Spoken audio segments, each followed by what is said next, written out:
Principal sir, maybe start the program. Yes. Can I just check it whether my file is getting shared or not? Okay, sir. Okay. Good morning. I am Dr. Ashok, Principal of Fine Arts Animal College, SIVAKASI, sir. Very good morning. Most welcome to our ANJAC virtual campus, sir. Thank you.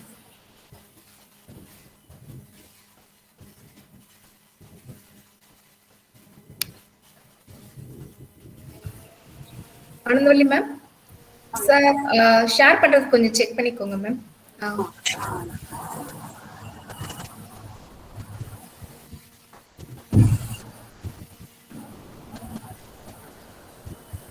Can you confirm if you can share my, if you can see my screen? Yes, sir. Yeah. It's visible, sir. All right, just a second. I will just.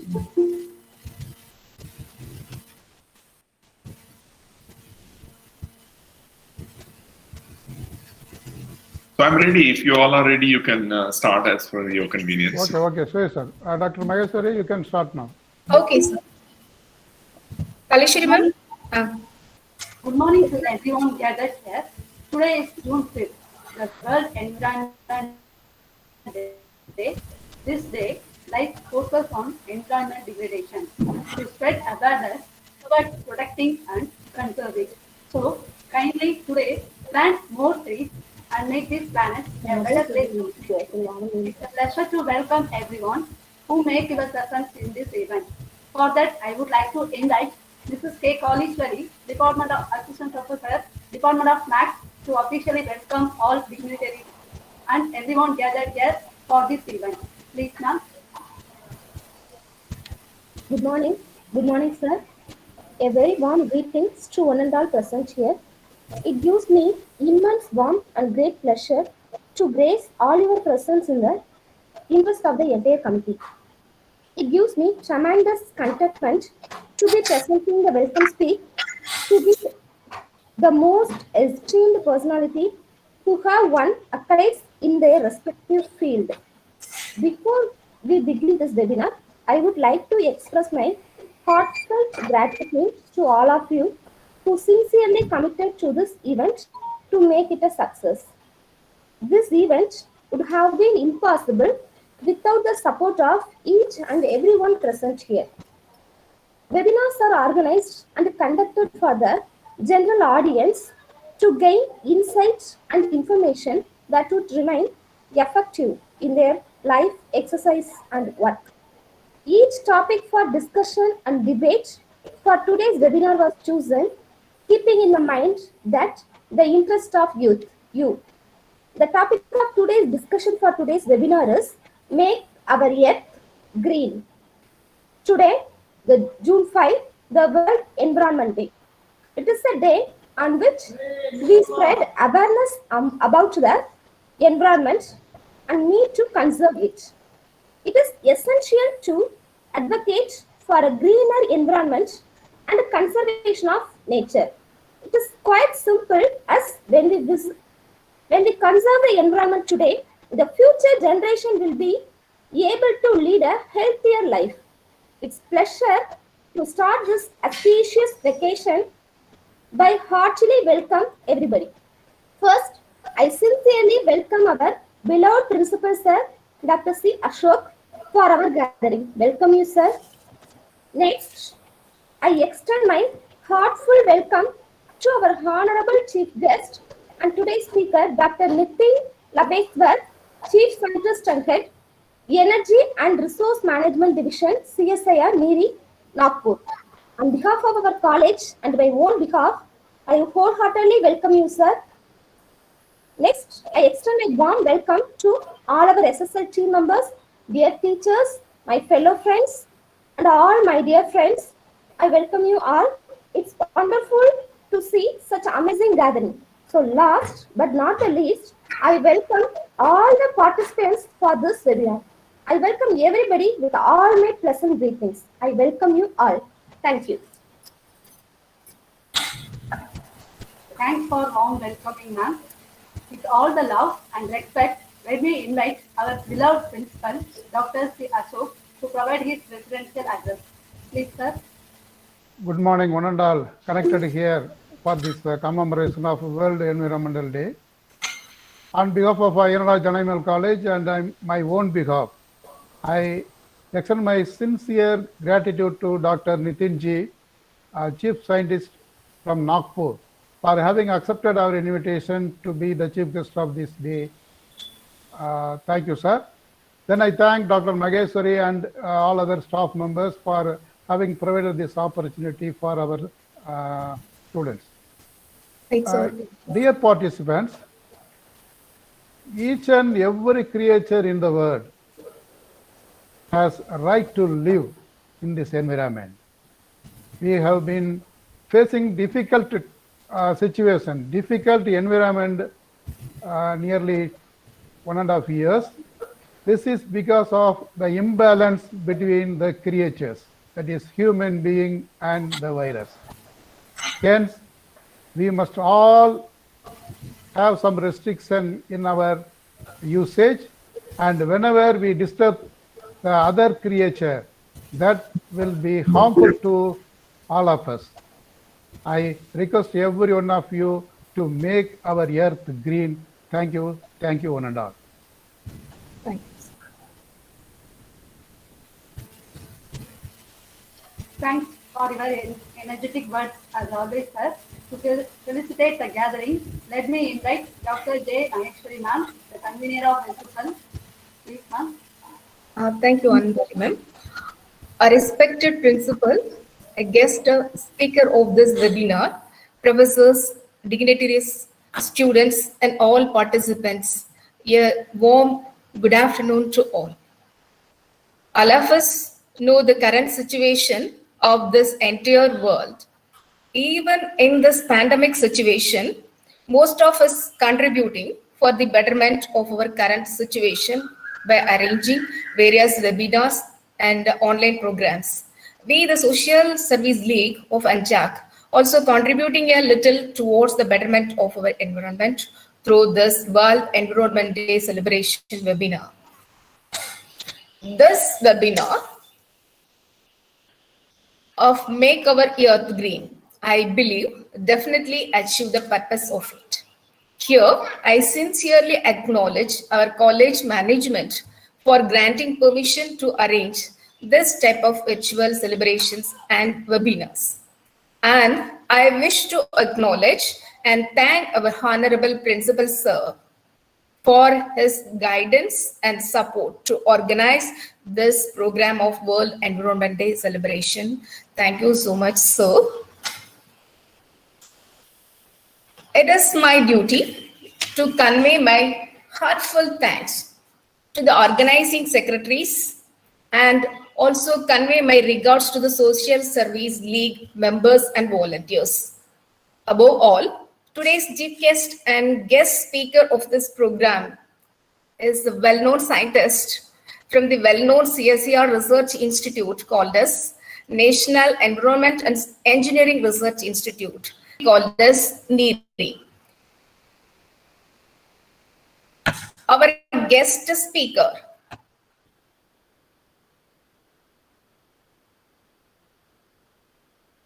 Nitin Labshedwar is Chief Scientist and Head, Energy and Resource Management Division of CSIR National Environmental Engineering Research Institute, as a doctorate with over 34 years of research experience in environmental and energy related research. He has been actively working on cleaner energy generation, including photocatalytic hydrogen generation, carbon capture, chemical looping combustion, CO2 reforming, water treatment, automobile emission control, and rural energy. He has worked as STA JSPS Fellow and visiting overseas researchers at NIMS, Shikaba, Japan. As a visiting professor at Kyushu University, Japan, under the GCOE program on Noble Carbon Resource Sciences. He has over 170 research publications with over 6,800 citations and 22 international patents and 8 design registrations in addition in books. He has so far contributed to more than. He is a great human being, and I know him for the past 3 years when I have approached him for the project of TAR fellowship, even though he is very big scientist and he is at very high position at the research institute, which provides the guidance for the Central Pollution Control Board, CBCB. He came forward to help me at that time. And I am taking this as the opportunity to convey my heartfelt gratitude towards Nitin sir. Thank you so much, sir. So far, I just read the gist of his contribution for our nation's research. I wish he could come as the principal scientific advisor of our nation. He is most deserving person for this position. With this words, I invite our Honorable Chief Guest, Dr. Nitin Labshidwar sir, to deliver his guest speech in this webinar. Welcome you, sir. Please. Thank you. Good afternoon and wishes on World Environment Day. Thanks for the very kind words, which I really don't deserve. I recognize myself as a scientist, and that's an honorable word for me, an honorable designation. All of us are equally competent scientists. It's a question of opportunity, and sometimes, yes, I consider myself as a blessed person to have come into CSAT system and able to do some research. All of us can contribute, and whatever time permits, I make sure that I can be of any help. Wherever somebody is interested, and I found that Maheshwari is so keen and so enthusiastic. I found many people who are working across the country in colleges, in sometimes even in the schools. I found there are very good researchers. So it's an honor to be here today and addressing all of you. I can see a lot of people join. And upfront, I would like to apologize that I have prepared a very generic talk, knowing that there will be attendees from a different discipline. So many of you, especially the teachers who teach science, their subject understanding is far, far better than us who practice science in the real world. So please excuse me if I share some very, very basic things, because the whole idea of today's talk is to, encourage the youngsters, make them aware, in a very, very simple way, and address them and really inspire them that they should contribute to the environment. And for the hardcore science, some other day we will discuss. So I request all the teachers who are science teacher or engineering teacher to please excuse me for my very, very fundamental and basic science. The purpose is to encourage the youngsters on this day. So I would like to share my presentation. Please confirm. Okay.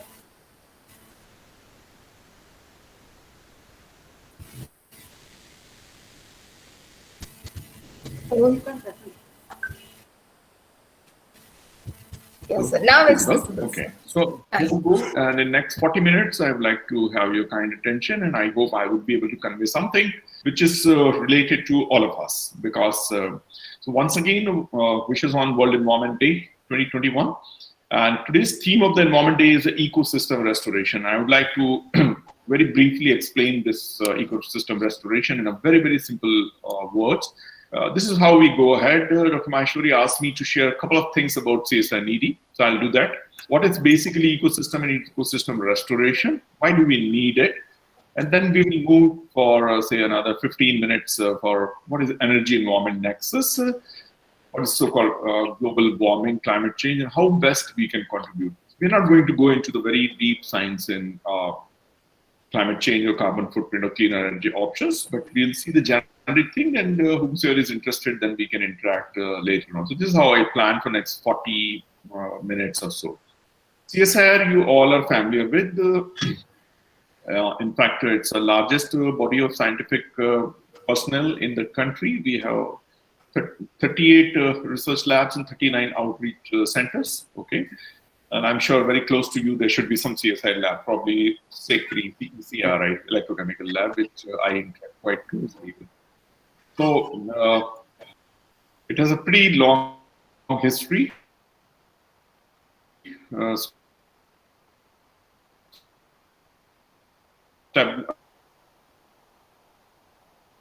NEDI, now I'm coming from CSIR time, the environment was, and it was constituted as Central Public Health Engineering Research Institute. Then it was renamed as National Environmental Engineering Research Institute around 74, and today here we are. So it covers, CSIR covers almost all the scientific discipline, while obviously we have a lot of things for the credit of CSIR scientists. And yesterday there was a governing body meeting of CSIR, and as all you know, that it's a council registered body, which is the vice president is the Science and Technology Minister, Honorable Dr. Harshvardhan. The president of the society is Honorable Prime Minister Narendra Modi. So we contribute 3 to 4% of Indian scientific manpower, but we contribute that way about 10% to scientific outputs, especially more than 80% patents are granted to CSIR, and there are many things in the recent past we are doing which are related to directly to the social relevance or the people's relevance. NEDI is having about 120 scientists and another 250 students and some research associate postdoc students. These are the different areas that NEDI work, possibly almost all the areas of environmental science and engineering. We have a different dedicated division like Air Pollution Control Division, Water Division, Wastewater Division. I look after the Energy and Resource Management Division. So I would request you, if you are interested, you can go through the NEDI's website and find the more details of your interest. Fortunately, we have exposure to almost entire part of the country because environment is something which is taking a toll almost everywhere. So we work practically each and every corner in every small district of the country with the help of other CSI labs, or 5 zonal labs we have, 4 in the metro cities and 1 at Hyderabad. These are the national missions we are affiliated to, right from Namami Gange, where our group is also contributing towards the sediment characterization. Then Swachh Bharat, Smart Cities, many of my colleagues are working on many other national programs. These are just, I would say, glimpse of some of the highlights of recent work of NEDI, which got pretty good recognition. Starting top left, first one is constructed wetland, where using a plant you can treat the wastewater, and this has been a big success throughout the country. It was developed by Dr. Rakesh Kumar and a dedicated group, and there are several installations. The next picture is from the Sangam at Allahabad, the holy city of Allahabad, where just before the Kumbh, there was an urgent need to treat the water, and you can see the clean water flowing out of this. The third pic looks like a firecracker, which is of great significance to you, because NEDI has been coordinating, and my colleague from NEDI, they have been coordinating Dr. Prasad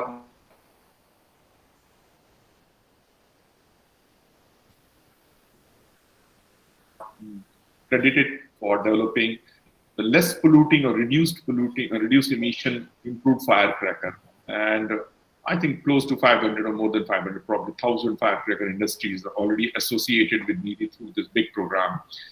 So that's of great significance. Then we have a lot of history of water treatment technologies, which Water Division is doing, and that is also in collaboration of UNICEF and many other organizations. I think we have a WHO regional center for water, and coincidentally, my elder brother leads that Water Division, and they have been working throughout the country. Similarly, Air Pollution Control Division, Wastewater Division, and all. This is a small cook stove we developed in our group, which provides the again, the reduced emission cooking for the rural and poor people. You may not be aware that the cook stove kills close to 5 lakh people, and it's a huge health burden. Thanks to LPG program, many people got benefited, but there are still poor people who cannot afford to have this cook stove for them. This is a device called AYYA. It was installed in many traffic junctions of Delhi. So it cleans the air, or the polluted air at the junction. This is the picture where you can see the green trees are very, very good work of on land restoration. So I'm going to tell a brief about this because today's theme of World Environment Day is ecosystem restoration. The last one is a sanitary pad incinerator, again developed in our group, which is installed in many educational institutes, and in fact it is promoted by AICTE also, which burns the used sanitary pads in an environment-friendly way. This is the group I lead. It's known as the Energy and Resource Management Division. So I'll take just 1 minute to explain you. As you understand, the cleaner energy or energy-related pollution is a big issue today, okay? Because we are all aware of the climate change. I'll take a couple of slides also on this issue to encourage and inspire the youngster that how they can contribute. So we work on automobile emission control, especially the diesel exhaust emission control, by using a lot of catalysts for developing devices. Then a colleague of mine works on the fuel cell, and then we work on the chemical looping combustion, which is the upcoming technique for carbon capture or CO2 capture. This again a cook stove, other combustion devices, transport management, and a colleague of mine works on the catalytic CO2 reforming, sediment studies of water body and the river, and we work a lot on the energy conservation recently and a little bit on the water as well. And a colleague of mine also work on some advanced drone-based and AI-based system for air pollution monitoring. Coming to the environment. So here I start most of my slides for the students and the youngsters who are not very familiar with the environmental issues or eco-restoration issues. Environment, all of us know. Fortunate, thanks to the government education policy, that we start studying, I think, from the 5th standard. And it's a very, very good initiative to sensitize even the kids about the environment. So whatever surrounding us is generally, we call it an environment. There are living things, there are non-living things. There's a built environment, including the social relationship in an environment. What is an ecosystem? There are 2 words in today's theme: ecosystem, restoration. Generally, we understand restoration. The things which we can bring it back to its original is restoration. But what is an ecosystem? Okay, so there are 2 ways to understand it. One is a complex way or scientific way to understand, and one is a very, very simple way. These are some of the formal definitions or formal expression of ecosystem components. Okay, a biotic and biotic, or biological and non-biological. A biotic is climatic, edaphic, okay, where it comes practically everything: rain, light, wind, soil, okay, topography, and then comes the biosystem or biotic component, where we call it a producer, consumer, decomposer, primary, secondary, on that thing. Now, if you see the structure of the system, it is given like you got energy input, sunlight, and the air. Then we produce some plant, it generates food for us. Then there are herbivorous, then there are carnivorous, and the chain goes like. And then we have different cycles which we have studied, so I'm not going to go into the detail. Water cycle, nitrogen cycle, and all those things. In a very, very simple way, we can take an ecosystem for a river, or say for a pond, or for say a forest, okay, or an island, small island. The message here, an important message here, is we all are connected to each other directly or indirectly, okay? For example, it is given a plant, and then again a goat, and then jackal and lion, and in between rabbit comes and the wildcat, and again it goes to the lion, and again comes the mouse or snake and the kite, and again the lion, okay? In river system or pond system, there are many phytoplankton or many plants, okay? This is how. If you see in a complex way, this is how it looks like, okay? Again, the message is same, that it's such a complex system, and try to understand that it is dependent, it is interdependent. If you try to hurt, or if you try to damage, or if you try to kill one system, it's very but natural that it will affect another system. And sometimes we call that, look, there is a lot of pollution because the sewage is going to the pond. It has a depleted oxygen level, which is affecting some phytoplankton and ultimately the fish. And sometimes we call the pond is dead.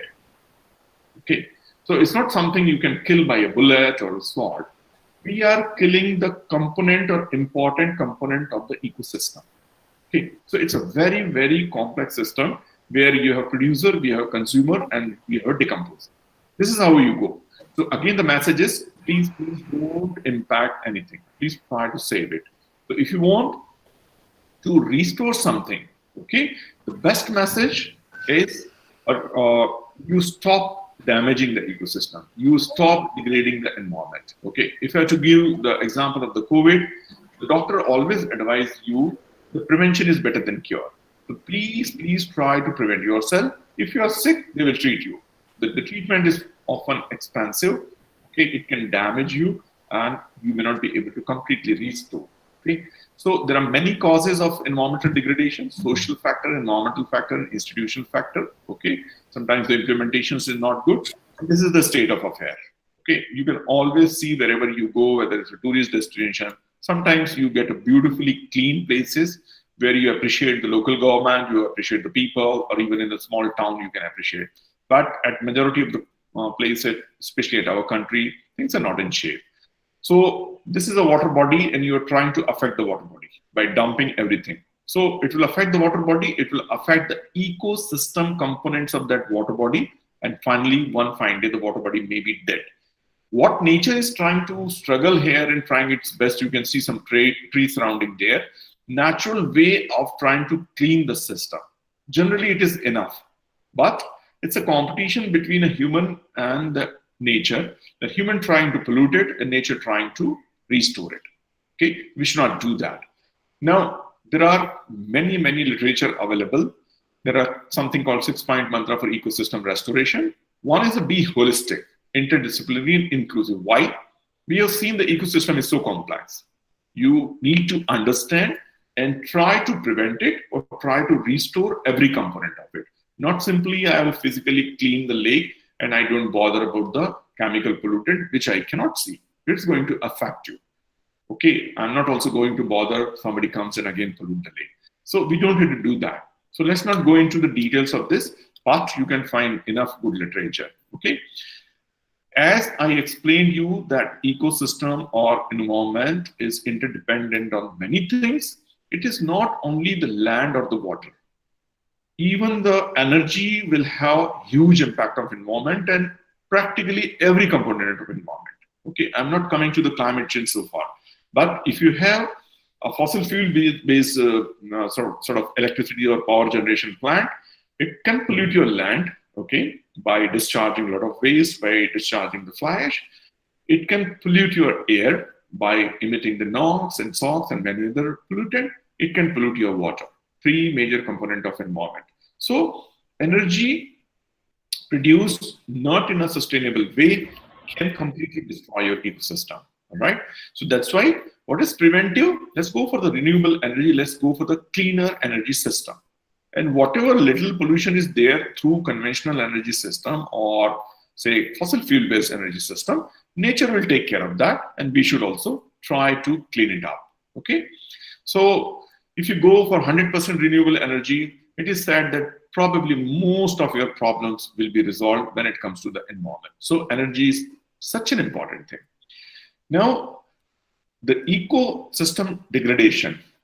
Now, I'll take one example which where the NEDI is contributing a great deal. There is a group of ecosystem restoration group. A colleague of mine, young colleague, Dr. Lal Singh, it's his work, who works on the degraded land, and a couple of other scientists. This is the current status of degraded land in India, and the reasons are plenty. Some reasons are natural. Okay, sometimes there is a drought, there is a climate change effect, but most of the changes are anthropogenic or man-made. Because of the mining activity, because of the industrial discharge, because of the extensive agriculture unscientifically done, okay, in a way where the land get degraded, or many other reasons. So you have a huge land which is degraded, okay, and we already have a land shortage. Our population density is very high. This is some of the pictures. Some pictures are natural of the landslide. We can't help it. It will happen and we need to be prepared for that, but we can still try to control. But some of the upper picture are mining activities, okay? So mining is required. That is our required. We can't say we stop mining, but it should be done in a sustainable way. there are ways to restore the mines. And that's how it is called. This is one of the example, a very beautiful example of ecosystem restoration. There was an ecosystem, mine was pretty natural. There was even a forest over it, okay? We try to mine the ore and we completely destroy the upper surface and we don't bother about it, okay? We have created a lot of pollution, we have created a lot of degraded land and we moved from there. Under this project of my colleagues from Eco Restoration Group, what they do, they first try to characterize the degraded or barren land. What kind of a soil is there? What is there available scientifically? Then they decide, generally nothing can be grown on that, otherwise nature is very powerful. It could have, although there was a mine, but there were some plants, there were some birds, there was some biology, the biodiversity available, which was completely destroyed during the mining purpose. You require definitely the ore, you need to do the mining, but by using these scientific means, you can completely restore it. Okay? So this is a very good example of restoration. Now, let's move to the lockdown, which all of us are very much impacted by, okay? And why I'm giving this example, because all of us are actually fed up with this CO2 negative, COVID negativity. But this is a beautiful example where it has been demonstrated that how nature can restore it, okay? You have seen the last year during the complete lockdown, the CO2 emissions were less, other industrial activities were almost stopped, transportation was almost stopped. So the CO2 emissions were decreased by almost 17% for the first time in the history, okay? In history of 100 years since the industrialization happened. Also, there were emissions decreased completely, I would say, for other industrial, like discharges. And of course, the water pollution was less, everything was less. And we all were seeing these kind of pictures in the social media, including the WhatsApp, and people started blaming the government that nobody could do anything, scientists couldn't do anything, and nature has done it in 3 months or 4 months, okay? That's not true. Nature has done it because nature has the massive power, is the ultimate power. What we did, stop polluting, stop destroying the ecosystem, stop destroying the nature, and nature has restored it. But nature couldn't do everywhere because things were so badly done, like the barren land. Nature couldn't do it in a few months, but every component of the nature was so happy, okay? These things have come. You don't have to blame anybody, you need to blame yourself. Every citizen has to blame who are not responsible, okay? This was a beautiful lesson that if you stop polluting, or I would say pollute to some extent, nature will take care of itself, or the efforts of the government and other organizations will take care of that kind of a thing, okay? It's a very, very positive lesson by the nature to us. Even the ozone hole change, ozone hole change was improved, CO2 emissions were reduced. Obviously, we can expect that there was a least impact of the climate change during the last year. So a lot of lessons to be learned that if you try to use the nature to some extent, exploit the nature, it will try to restore. It has got a beautiful capacity. It will restore by itself. But if you try to completely exploit the nature without bothering about it, there will be serious consequences. Okay, there are a lot of good advertisements from a lot of like the government programs. So there are beautiful government programs of plantation, of solar power proliferation, and whatnot. So we should be tapping those things and taking advantage of that.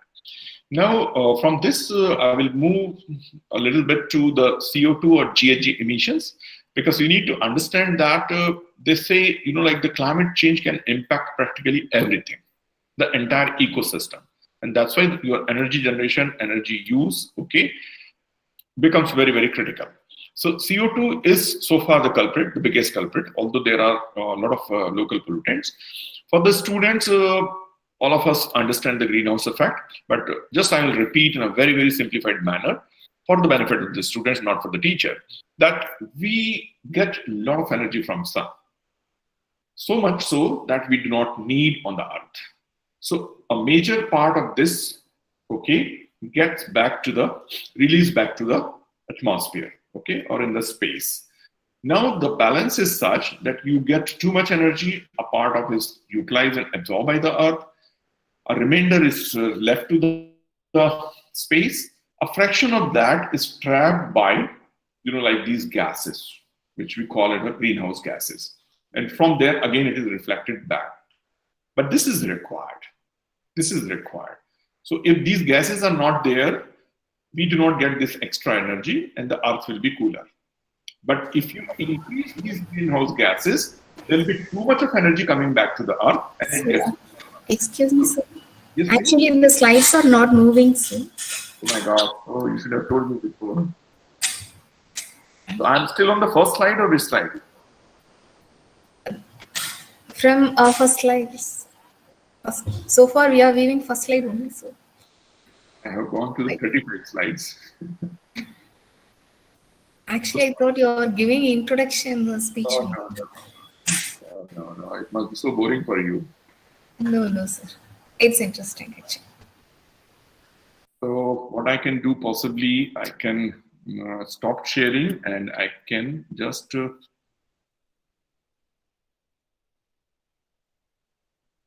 re-share my slide.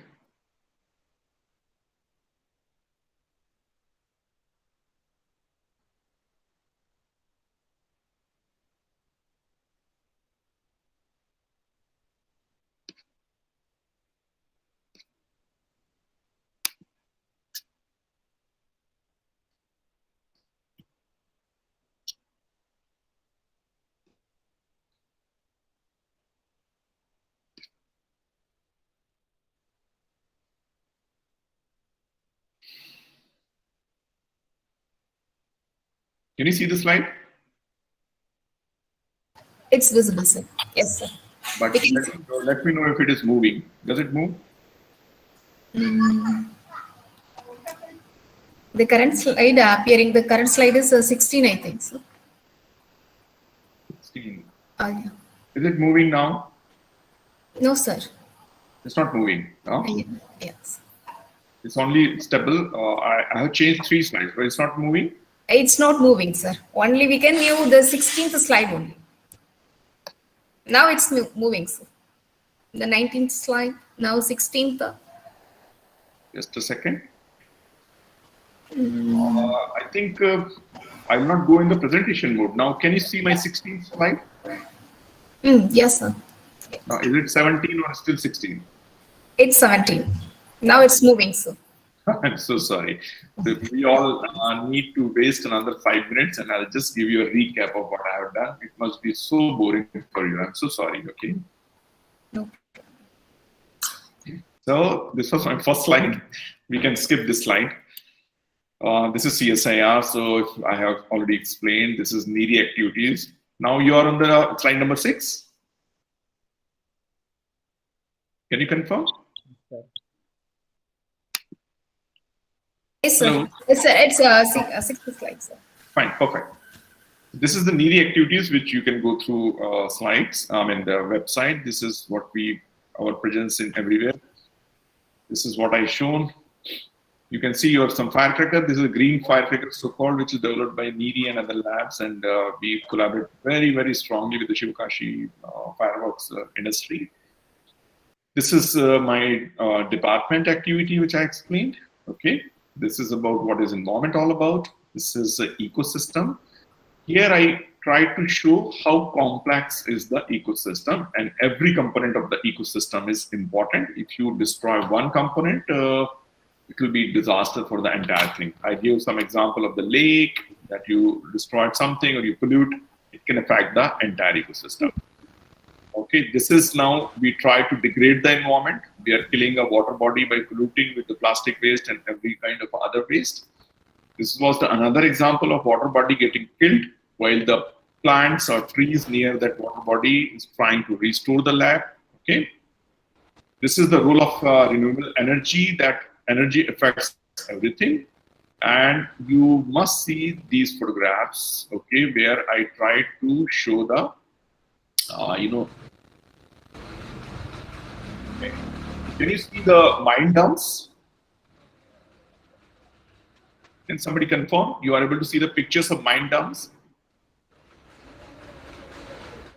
Dr. Maheshwari? Yes, sir. Is Land degradation. land degradation due to mining and landslides. So Fine. that is the slide. So this is what I was trying to explain. You need to do mining. We need minerals, okay? But there is a way to do the mining, and there is a possibility of restoring it. Okay, so this is, you must go through these pics. These are very beautiful pictures, wonderful work done by a group of me led by Dr. Lal Singh. Okay, what I was trying to explain you the three things. This is the shape of like fly ash dumps we get. It's very close to Nagpur, very close to a power plant. All right, and these kind of dumps they get, and then they start treating it. Can you see the some holes digged in the this fly ash dump? Because I have changed some settings.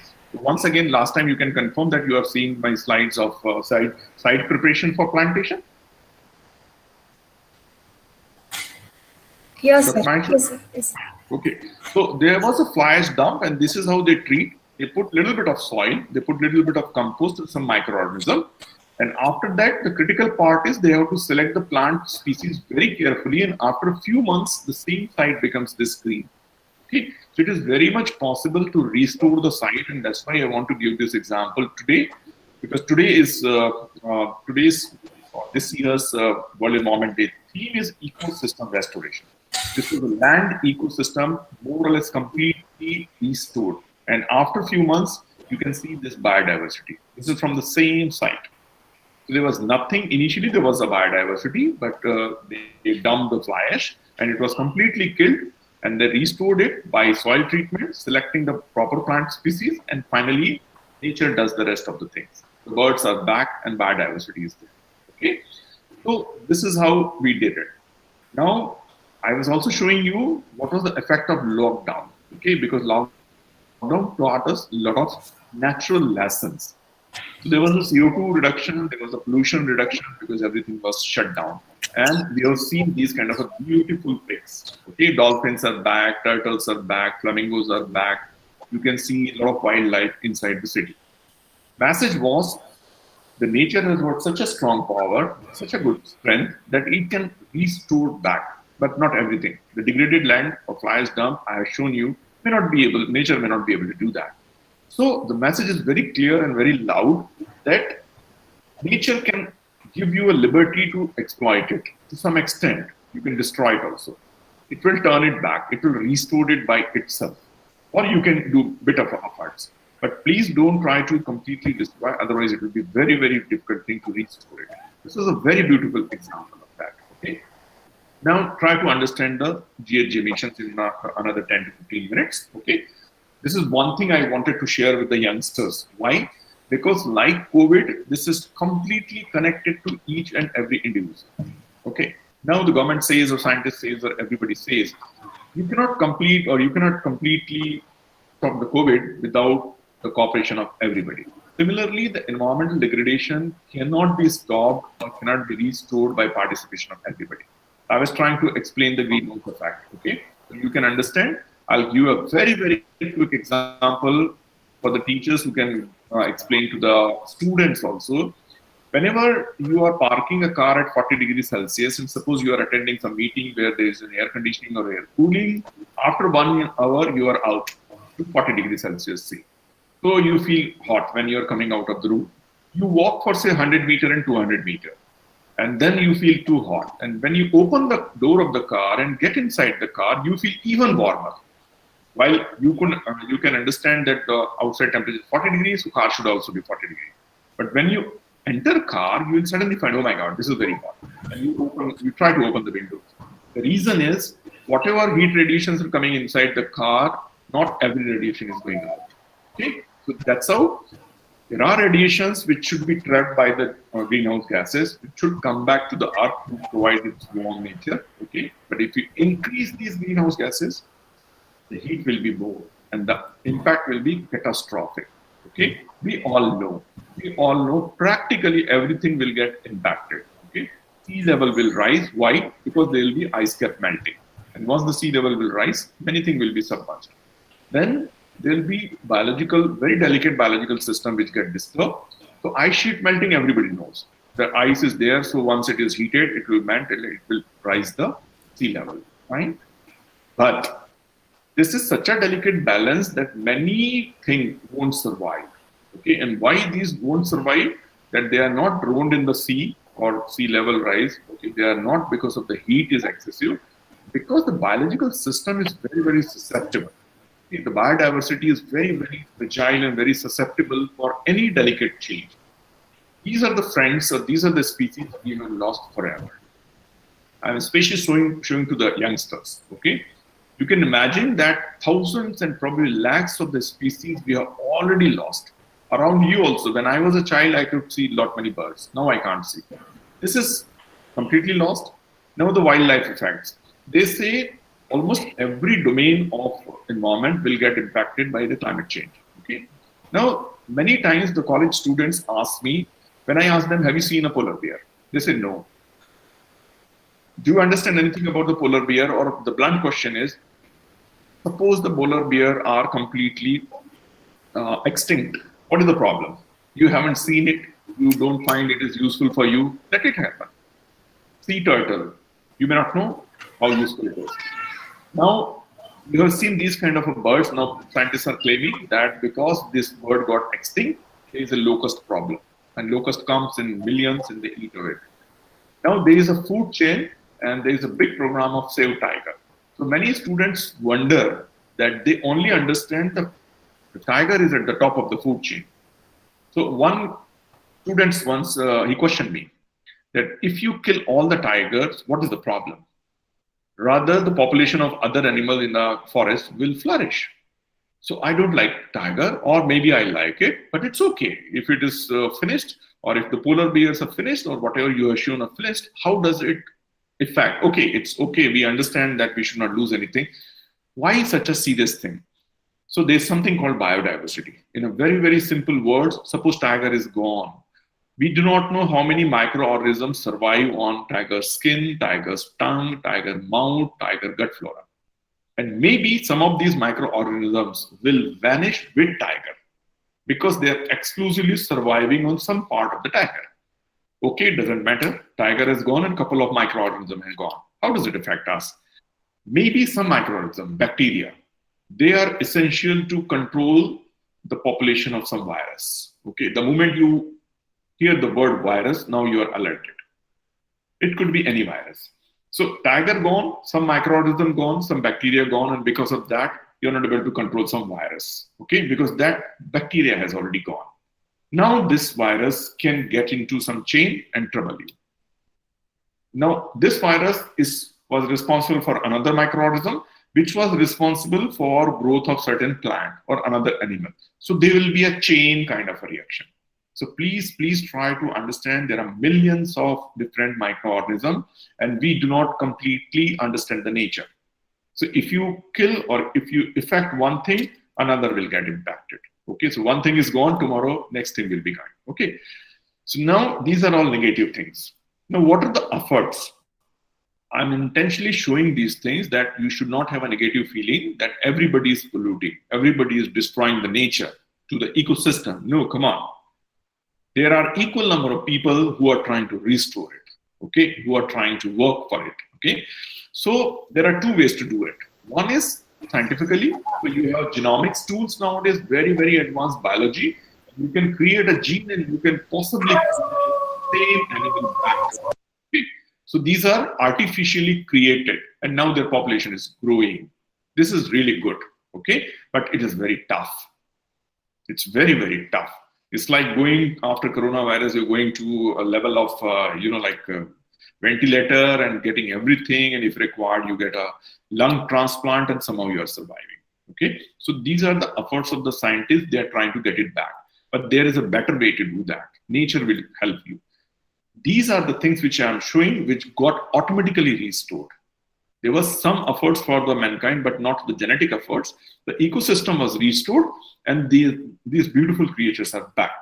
So this is a very, very positive news. And this is today's Times of India. I have a habit of picking up something positive, something good comes to the media every day because there are very many bad things. But it's up to you. You can see this. And this is today's 5th June 21. And I have a habit of sharing with all my colleagues and students. So these are some of the beautiful examples where if you try to restore the ecosystem and nature will restore many species, okay? Because they are available in some biological form somewhere and you can get it, okay? So that's a very positive thing. Now, two things are clear. We have seen the eco-restoration. We have also seen that energy is responsible for a lot of damage, okay? And special component of this energy is the CO2. So how to do it? How to stop it? We need to understand that humans are made to enjoy their life, okay? They should get all the privileges, okay? Suppose there is something like the food. If we need to grow the food, we need water. So somebody tells you, okay, come on, if you don't eat the food, we don't lose water. No, we need it. And we must have it. We must enjoy it. But there are ways to do that so that your impact will be minimum. How to do that? All of you are familiar with the carbon footprint. Wherever I go, I normally encourage the college students to do the projects and try to understand the carbon footprint because they can easily reduce the carbon footprint and the water footprint. I would say environmental footprint. So I would also encourage the youngsters present here and the teachers, they should encourage everybody. I have seen villages where students are doing miracles in some programs of UNICEF and all that. In fact, school students and college students can make entire village, everybody aware of carbon footprint and reduce their carbon footprint. All of us understand the direct emission. Many of us don't understand the indirect emission. What are these? If I ask a student that you are coming by bicycle and your friend is coming by car, whose carbon footprint will be higher? It's very easy, sir. The fellow who is coming by car will emit more CO2 and I'm coming by bicycle, so I don't emit. It's very simple. Okay. What are the indirect emissions?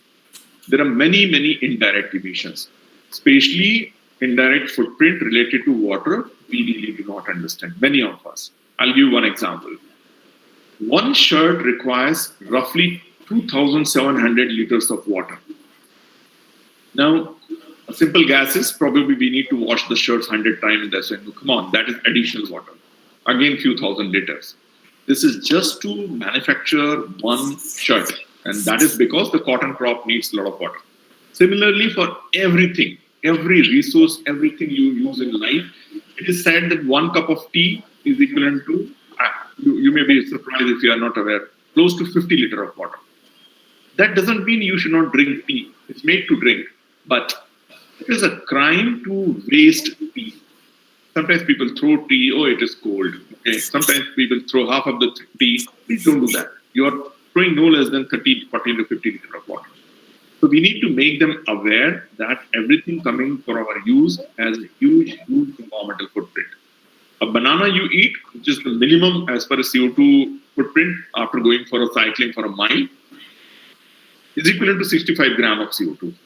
If you drink a cereal and milk, 90 grams, bacon 200 grams, cheeseburger 260 grams. So while you are doing a good job by cycling, please remember, okay, this cycling, if your food habits are not good, may be equivalent to running a motorbike. It's as bad as. Okay, so we need to understand these indirect footprint and make your lifestyle pretty healthy. If I ask, from where the CO2 emission comes from? In a vehicle, you will say tailpipe because we are burning gasoline or diesel. Do you understand how much of CO2 emission was there while manufacturing a car? So after some time, if you throw a car or a car met with an accident, you have emitted or wasted so much of CO2 which was emitted while producing a car.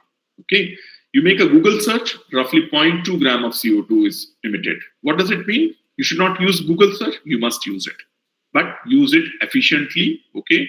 And just don't use it for, just don't waste energy while switching on the computers or logging into this thing. Because there is an energy required for running the internet. There's an energy running for the internet tower. And sometimes this energy to run the internet tower or data tower or the mobile tower is come from the diesel generator. So these are the indirect things. So make your lifestyle. I have seen many people, I must say, many rich people, many big people who are spending a lot of money, but their lifestyle is so good, they are so efficient that wherever it is possible, they try to save the energy as well as the water. So similarly, For coffee, or you will be surprised to know that we feel that the CO2 comes only from the industry. No. In US, it is estimated that 40% of the CO2 comes from the household. So if you can control the household things, you will be saving the planet.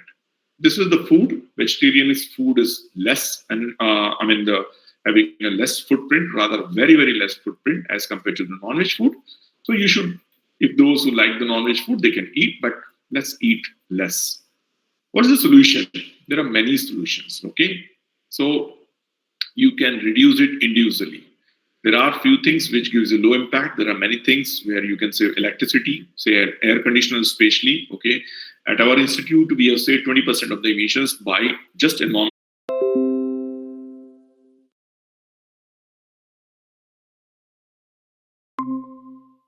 Like the expert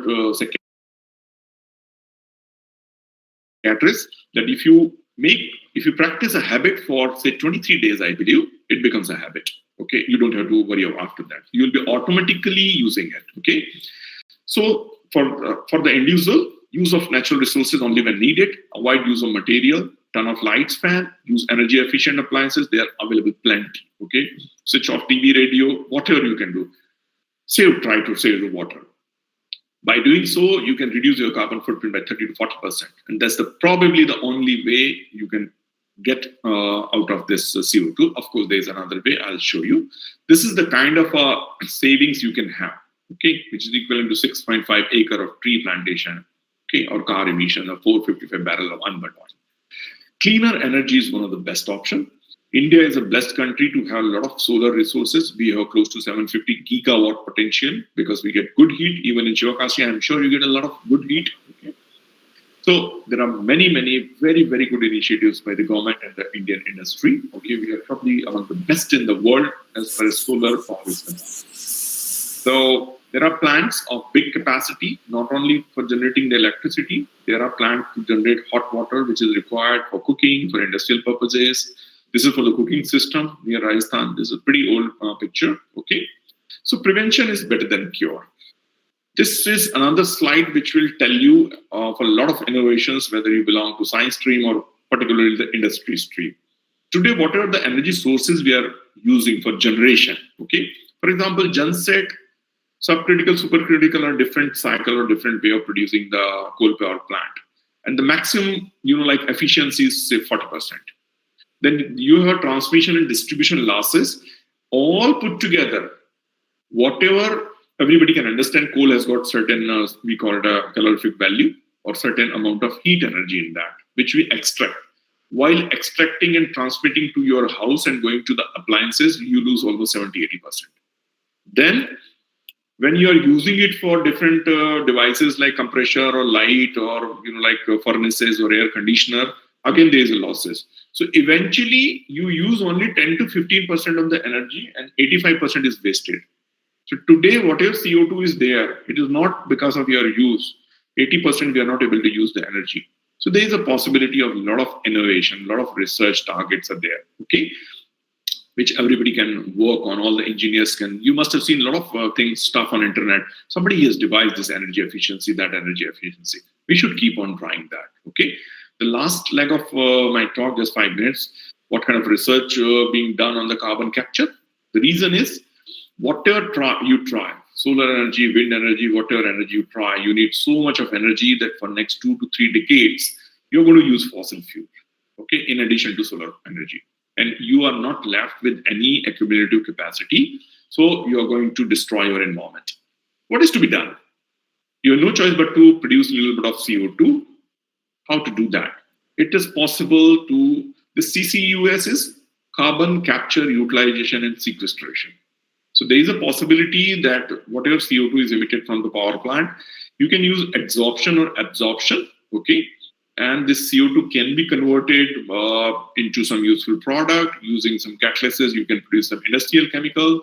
So many processes are at industrial scale. NEDI is now initiated a very big program of CCUS. A couple of my colleagues are coordinating those programs, wherein a lot of industries will be connected, and there's a very good hope. Okay, this is all chemistry, material science, chemical engineering, and all kinds of science that you try to produce power or electricity through cleaner sources like the solar or wind, but you have no option but to partially use the fossil fuel. So you're going to generate some kind of a CO2. That CO2 can be captured and utilized. Okay, so the CO2 can be bring down drastically.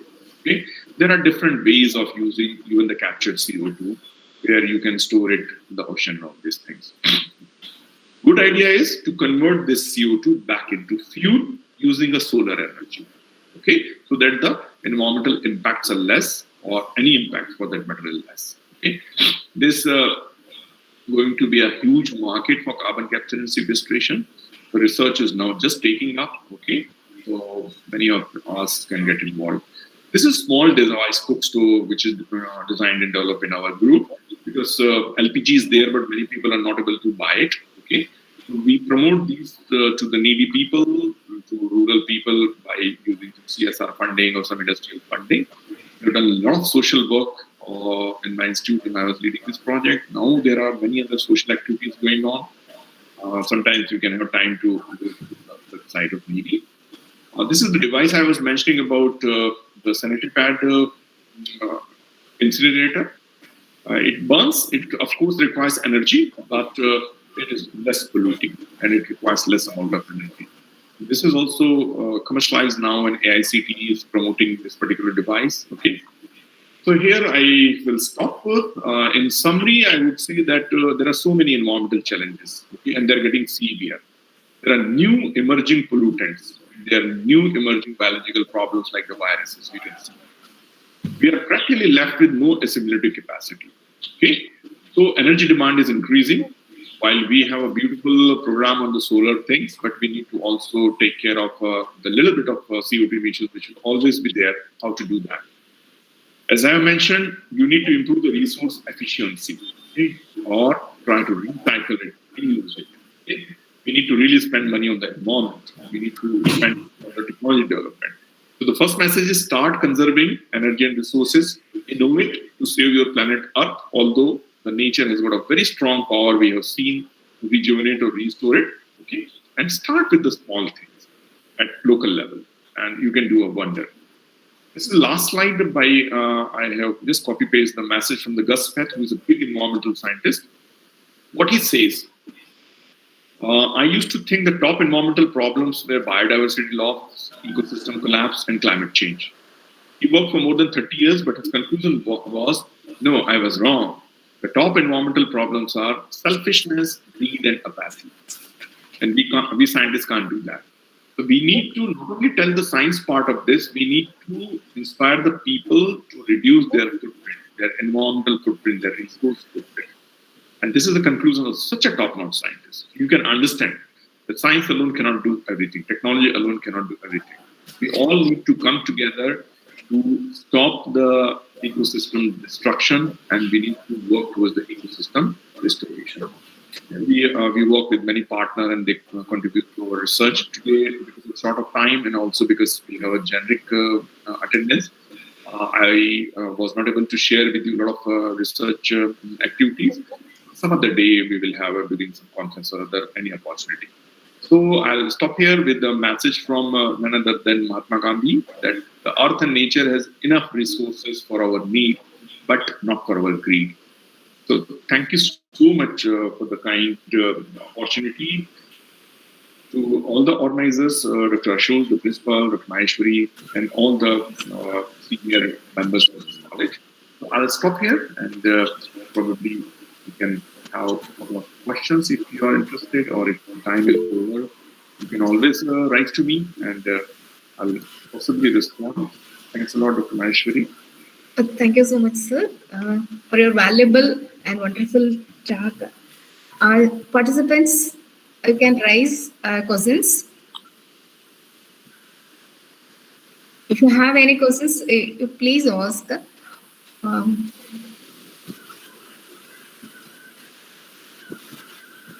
Sir, I have a general question, sir. Please. In what ways NEED is contributing for our nation CBCs? Nations? Nations Central Pollution Control Board, sir.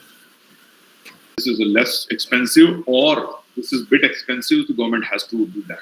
So NEDI support a lot in the technology front, the research front, also on the policy and advisory. Sometimes the CPCB comes with that we need to change these guidelines because the pollution level is very high. Now, what is your thing? So NEDI scientists help them. Of course, there are brilliant scientists in CPCB also. They help them and they work together that we have done this simulation. So if you allow the, like the pollution level or emission level to go up by this will be the benefit. Okay. For example, you must have heard about the Euro 3, Euro 4, Euro 6 norm or Bharat stage norm for the vehicle. Similarly, there are institutes like ARI who work with the CPCB, who work with NEDI also, to tell that if you have to reduce emission by this much, the pollution level will be fine. Okay? Suppose after 5 years, your vehicle population will be double. So CPCB will tell that pollution level will also be double. Okay, now how to do that? NEDI will tell this will be the harm. You need to reduce the pollution by this much. And ARI will tell you need to go for this technology, Euro 6 or Euro 5 technology. So we are research and advisory both. Thank you so much, sir. One more question, sir. I have talked about carbon capture. Why it is so important? So regarding global warming or any other reasons? Global warming is the major thing because so far we were using fossil fuel, but our energy demand was not so much. Okay, now your energy demand has become so much. As I explained you, if you release a small amount of carbon, nature will take care. We know like the plant does the whole, Yes. they can consume the carbon dioxide. Okay, but if you produce the way we are producing for the last couple of decades, okay, plants will not be able to absorb it or the carbon cycle will be disturbed. So for global warming purposes, for climate change purposes, CCUS become very important. And there are two ways to do that. One is to produce the cleaner energy where you don't have the carbon footprint, you have a less carbon footprint. Or second thing, I told you that the energy demand will be so much that you need to continue using at least certain amount of fossil fuel. So that CO2 which is coming from fossil fuel, you can do the carbon capture. Okay, sir. Also, thank you, sir. Students and participants, do you have any questions to ask?